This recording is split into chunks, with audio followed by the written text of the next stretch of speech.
പിതാവിൻ്റെയും പുത്രൻ്റെയും പരിശുദ്ധാത്മാവിൻ്റെ നാമത്തിൽ ആമേൻ. വിശുദ്ധ മത്തായി എഴുതിയ സുവിശേഷം 5-ാം അധ്യായം 33 മുതൽ 37 വരെയുള്ള തിരുവചനങ്ങൾ.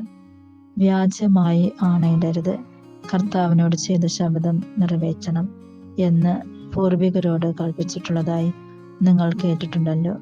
എന്നാൽ ഞാൻ നിങ്ങളോട് പറയുന്നു, ആണയിടുകയേ അരുത്.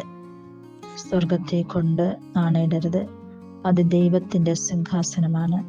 ഭൂമിയെ കൊണ്ട് ആണയിടരുത്, അത് അവിടുത്തെ പാദപീഠമാണ്.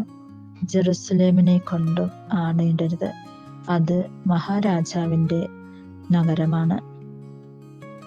നിന്റെ ശിരസിനെ കൊണ്ടും ആണയിടരുത്, അതിലെ ഒരു മുടി ഇഴ വെളുപ്പിക്കാനോ കറുപ്പിക്കുവാനോ നിനക്ക് സാധിക്കുകയില്ല.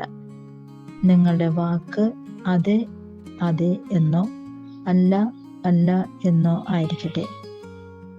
ഇതിനപ്പുറമുള്ളത് ദുഷ്ടനിൽ നിന്നും വരുന്നു. ഈ വചനഭാഗത്തിലൂടെ യേശു നമ്മെ ഓർമ്മപ്പെടുത്തുന്നത്, നമ്മൾ ചെയ്ത കാര്യങ്ങൾക്ക് നമ്മൾ ന്യായീകരിക്കാതെ, യഥാർത്ഥത്തിൽ നമ്മൾ കുറ്റക്കാരാണെങ്കിൽ, യഥാർത്ഥത്തിൽ നമ്മൾ തിന്മ ചെയ്തിട്ടുണ്ടെങ്കിൽ അവ അംഗീകരിക്കുവാനും അതിൽ നിന്നും നമ്മൾ മോചനം നേടുന്നതിന് വേണ്ടി തന്നെ നമ്മൾ മറ്റുള്ളവരെ ഭയന്ന് ആണയിടേണ്ട ആവശ്യമില്ല.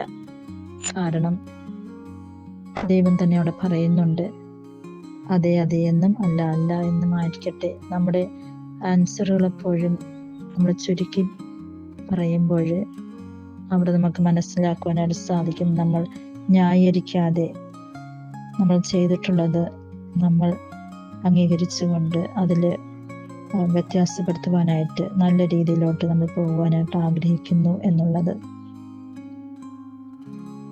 നമ്മുടെ വാക്കുകളൊക്കെയും മറ്റുള്ളവരെ സന്തോഷപ്പെടുത്തുന്നതാക്കാം.